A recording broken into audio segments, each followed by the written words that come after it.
পৃথিবীর মুসলিম ভাই আর বোনেরা, আমি নিজে দেখেছি অনেকে ইয়া রাসূলুল্লাহ জিকির করছে। রাসূলুল্লাহর নামে কোনো জিকির আছে? বলেন। জিকির হবে শুধুমাত্র কার নামে? আল্লাযীনা আমানু ওয়া তাতমাইন্নু কুলুবুহুম বিযিকরিল্লাহ। আলা বিযিকরিল্লাহি তাতমাইন্নুল কুলুব।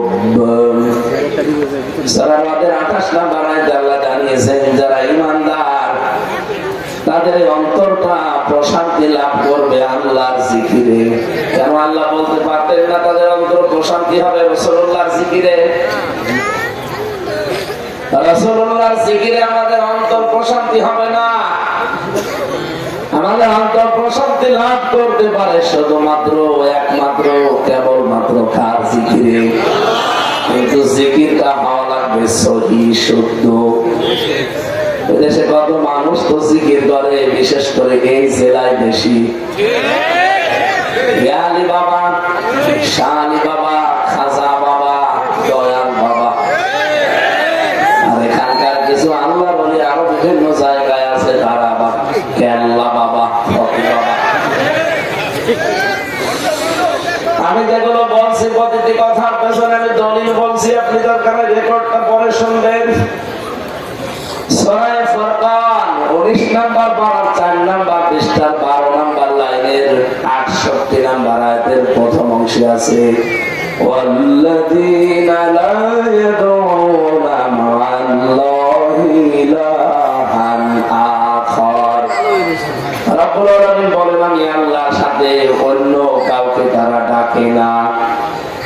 আমি জিকির করতে হলে শুধুমাত্র কার নামে করতে পারে? এমনকি আল্লাহর নামের সাথে অন্য কাউকে আপনি জড়িয়ে দিতে পারবেন না, এ নিষেধ। শুধু আল্লাহ নিষেধ করেননি,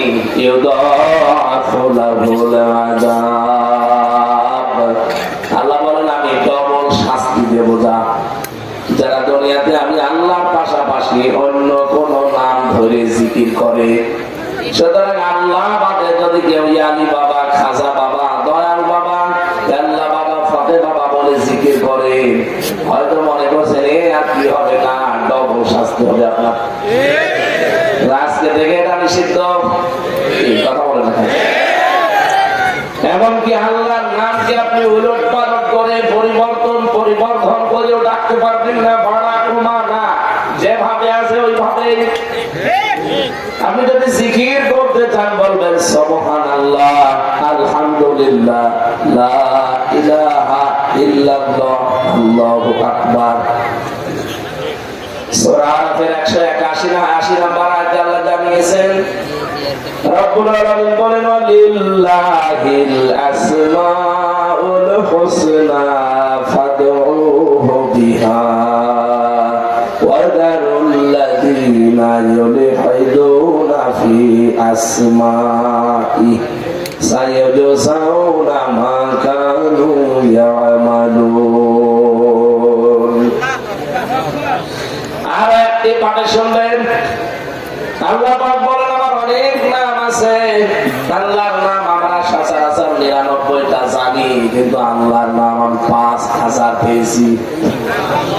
5000 নামের ভেতরে যে নামে পারেন আপনি রাখতে পারেন, কোনো অসুবিধা নেই।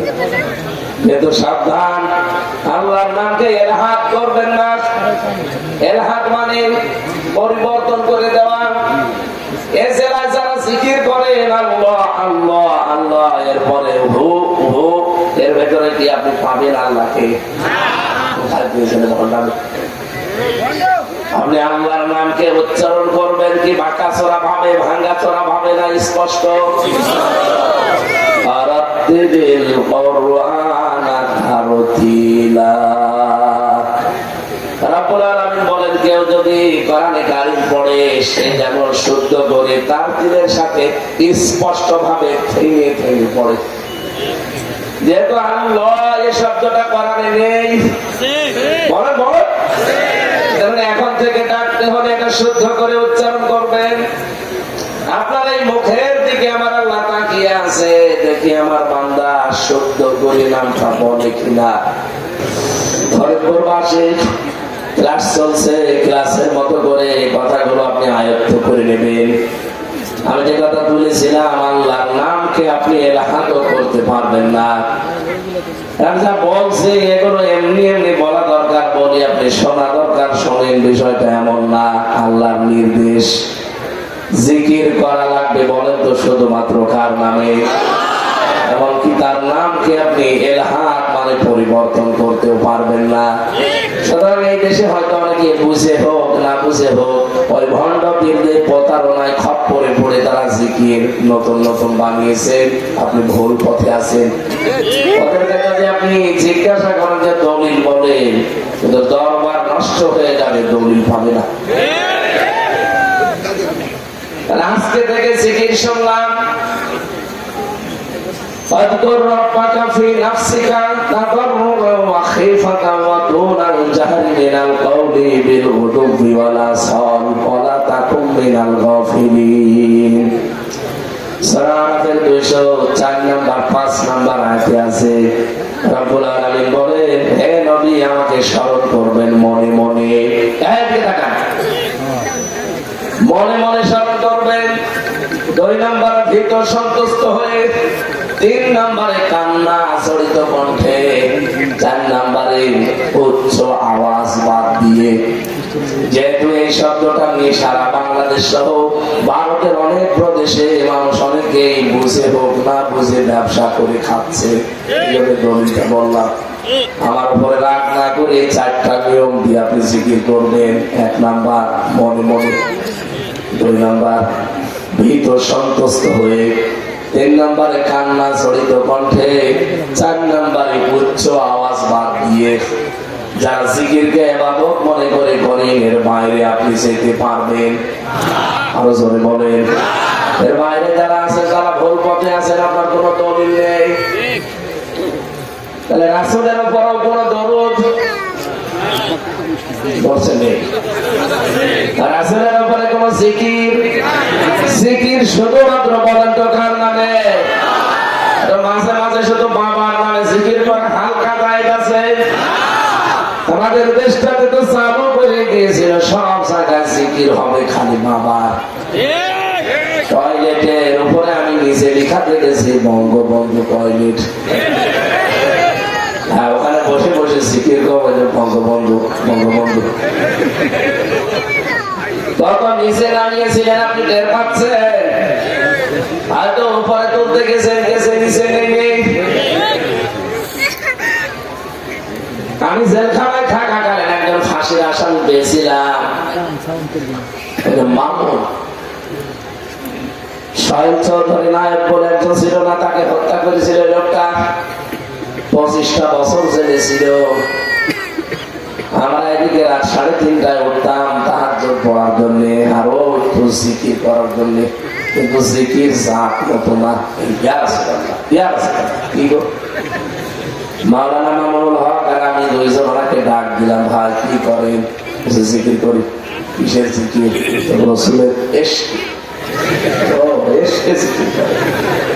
এর কোন দলিল আছে? আপনি বলছেন বলে বলছে হ্যাঁ আছে। একটা সবুজ পাগড়ি মাথায় দেওয়ালো মাঝ ভান্ডার শরীফের মুরিদ, ওই এসেছিল ছেলে, আমার মনে ছিল।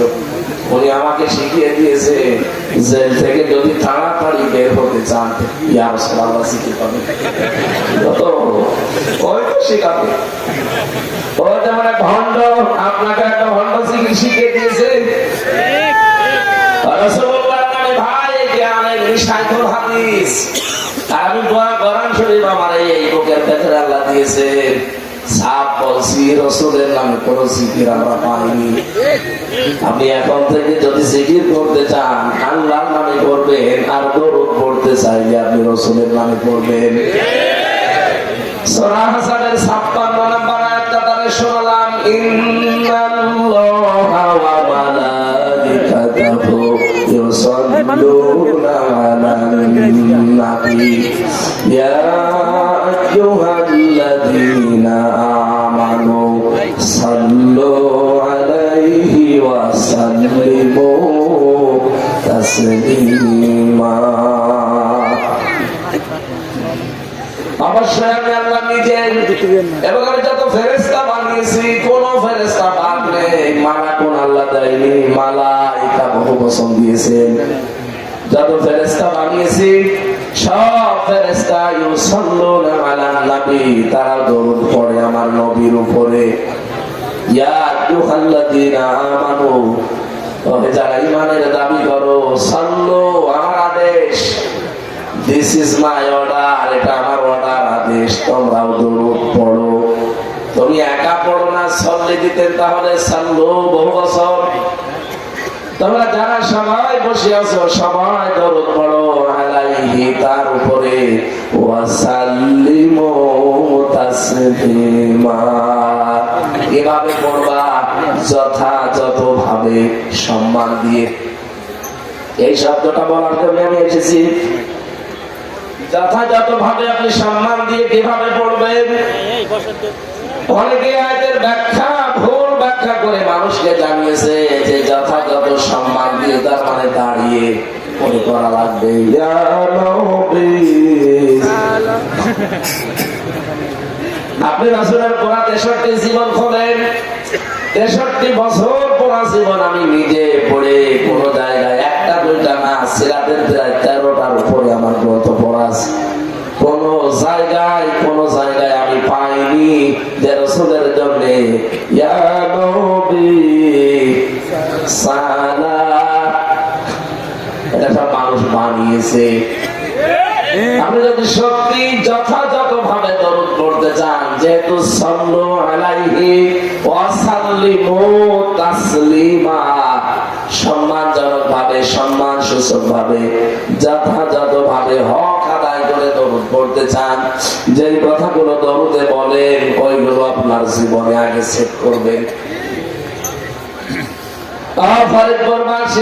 আমি আবার বলছি, এটা কিন্তু রেকর্ড হচ্ছে, এখানে থাকছে না, সারা বাংলাদেশ সহ বিশ্বের বিভিন্ন ভাষা এটা রূপান্তর হয়ে চলে যাচ্ছে। সবাইকে আহ্বান জানাচ্ছি, আপনি দরুদে বলেছিলেন আল্লাহুম্মা, হে আল্লাহ, সাল্লি আলা। সাল্লু শব্দের 4টা অর্থ হয় এখানে। সাল্লু মানে রহমত নাযিল করা। হে আল্লাহ, তুমি রহমত নাযিল করো আলা মুহাম্মদ, মুহাম্মদের উপরে। সহসাই যেন আল্লাহ আমাদের প্রশ্ন ছুড়ে দিচ্ছে, হে ফরিদপুরবাসী, আমার মুহাম্মদের উপরে যে আমি রহমত নাযিল করব, কে এই লোকটা? আমরা কিন্তু কোন পরিচয় আগে বলি না, সবাই এক বাক্যে জবাব দিয়েছি, সাইয়্যিদিনা, তিনি আমাদের নেতা। তিনি আমাদের বলেন বলেন কেন আপনি অন্য কোন শব্দ না নিয়ে সাইয়্যিদিনা বলতে গেলেন? কারণ নেতৃত্বের এই শব্দটা, এটা শুধু দুনিয়ার সাথে সম্পৃক্ত না, এটা আখিরাতের সাথেও সম্পৃক্ত। নেতা হতে হলে নবীজির 5টা গুণ আমার আল্লাহ তাকে দিয়েছিলেন, যে নেতা আসারে তার নেতা মানা যাবে না। পৃথিবী থেকে যদি নেতৃত্ব দিতে চায়, মাস্ট বি, তার ভেতরে 5টা গুণ থাকাই লাগবে। 1 নম্বরে সে লোকটা জ্ঞানী হবে এবং সুঠাম দেহের অধিকারী হবে। আপনি এই আয়াতটাকে আমি বানিয়ে বলছি, সূরা বাকারা 2 নম্বর পারা 19 নম্বর পৃষ্ঠা 14 নম্বর লাইনে আছে, দেখবেন 247 নম্বর আয়াতের শেষের দিকে।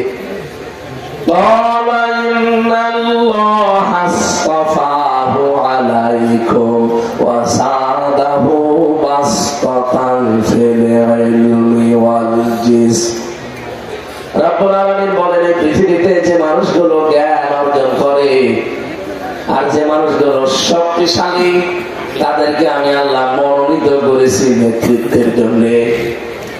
এটা একটা মুসলিম দেশ, 96% মুসলমান আমরা এখানে আছি। আমাদের যারা নেতৃত্বে আছে, দেখেন তো শরীরের শক্তি কি অবস্থা। আপনি রওশনের সাথে কথায় ধরেন, ওরা আমার মনে ঠেলা মারা লাগবে না, এমনি পড়ে যাবে। হিরো আলমের কথা ধরেন, আর জ্ঞানের যে বহর, এমন এমন নেতা জাতীয় নেতার উপাধি পেয়ে গেছে, ওর যদি পেটে বোম মারে, কোরআন শব্দের অর্থ কি বলতে পারবেন? এখানে আমরা দেখি অনেক মানুষ আন্দাজে ফতোয়া দেয় যে কোরআনের সাথে রাজনীতির কোনো সম্পর্ক নেই। আপনি জানতেন কি করে? আমার এই ছোট্ট মাথার ভেতরে কোরআনে রাজনীতি আছে এরকম আয়াত পেয়েছি 918 জায়গায়। আরো যারা বড় বড় মাথা আছে এরকম এনাদি তো আরো বেশি পাওয়ার কথা। আমি যদি 918 জায়গায় পাই, তাহলে রাজনীতি করে যারা কোরআন দিয়ে তারা তো আরো বেশি পেয়েছে। আপনি কোরআনের রাজনীতিতেই নেই, আন্দাজে ফতোয়া দিয়ে দিলেন। জ্ঞান যদি থাকতো আপনি কথা বলতে পারতেন না। আমি যে আয়াত পড়েছিলাম প্রথমে, ওয়ালা তাকফু মা লাইসা লাকা বিহি ইলম ইন্নাস সামআ ওয়াল বাসারা ওয়াল ফুআদা কুল্লু উলাইকা কানা আনহু মাসউলা। সূরা বনী ইসরাঈলের 36 নম্বর আয়াতে আল্লাহ জানিয়েছেন, সাবধান, যে বিষয়ে জ্ঞান নেই কথা বলবা না। এই ফতোয়াটা অথচ বাংলাদেশে আমরা দেখি যে বিষয়টা জানি না ওইটা আরো বেশি করে বলে। দেশে এমনও জাতীয় নেতা তকমা পেয়েছে, কোনটা জানাজার নামাজ কোনটা ঈদের নামাজ ছাপা তাও জানে না। আগামীকাল ঈদুল আজহা জানাজার নামাজ সকাল 9টায় হবে। আমি কি বেশি বলে ফেললাম? এখন থেকে আমরা এই আয়াত দ্বারা প্রমাণ পেলাম, নেতা হতে হলে, নেতৃত্ব দিতে হলে তার শক্তি লাগবে, 2 নম্বরে তার ইলম লাগবে। কথা বলেন না। দ্বিতীয় নম্বরে আছে সূরা শুআরা, এটা পাবেন 19 নম্বর পারা 12 নম্বর পৃষ্ঠার 5 নম্বর লাইনের 52 নম্বর আয়াতে, ওয়ালা তুতিউ আমরাল মুসরিফিন আল্লাযীনা ইউফসিদুনা ফিল আরদি ওয়ালা ইউসলিহুন। আল্লাহ পাক বলেন তাদের অনুসরণ করা যাবে না দুনিয়ায় যারা ইসরাফ করে। ইসরাফ মানে অপচয় করা, অপব্যয় করাকে ইসরাফ বলে।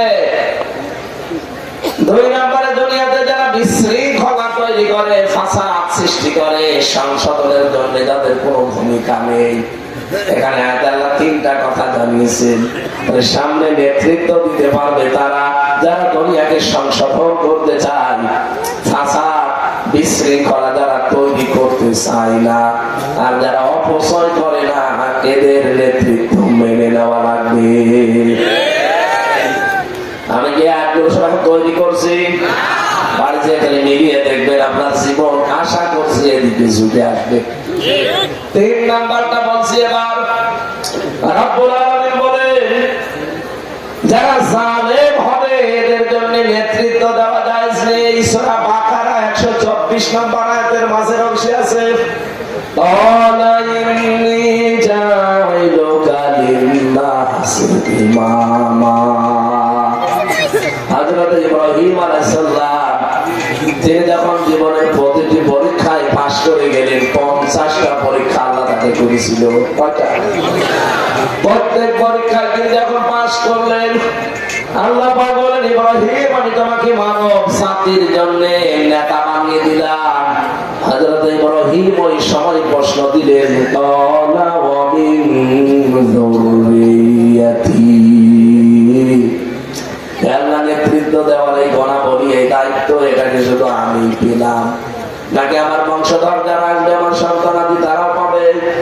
আল্লাহ সঙ্গে সঙ্গে জবাব দিয়ে দিয়েছেন, ক্বালা লা ইয়ানালু আহদিজ যালিমিন।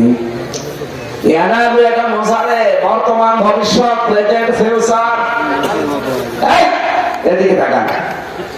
রব্বুল আলামিন বলেন কোন জালেমের জন্য এখন আমার কোনো ওয়াদা নেই, ভবিষ্যতেও কোন জালেমের সাথে আমার কোনো অঙ্গীকার নেই। এই আয়াত দ্বারা প্রমাণ হয় ইব্রাহিম নবীর সন্তান যারা দাবি করে কিয়ামত পর্যন্ত তারা নেতৃত্ব দিতে পারবে, কিন্তু জালেম যারা তাদের নেতা হওয়া জায়েজ নেই। অন্তত 15.5 বছর যারা ছিল এরা যে জুলুম করেছে বাস করা লাগবে।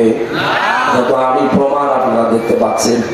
3টা বছর আমার ফাঁসির কন্ডেম ছেলের বিষয়টা আমরা দেখেছি। শরীর যে ওর পর থেকে দুর্বল হওয়া আরম্ভ হয়েছে, এখনো আমি স্বাভাবিক না। কত ঔষধ চলছে, কত ডাক্তার দেখাবো।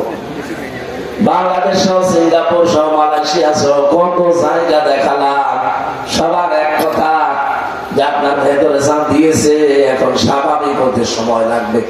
কিন্তু সে সময়টা তো আপনার দিন না। বাড়ি যে হাত ধরে পড়ে থাকে যে যাওয়াই লাগবে, হিসাবে করবো। এই জন্যই তো মন মতো কথা বলতে পারছি না। আমার ভাইরা, তাহলে আয়াত থেকে যেটা প্রমাণ পেয়েছি, সামনে যেন কাজে লাগাতে পারি, কোন জালেম নেতা হতে পারবে না।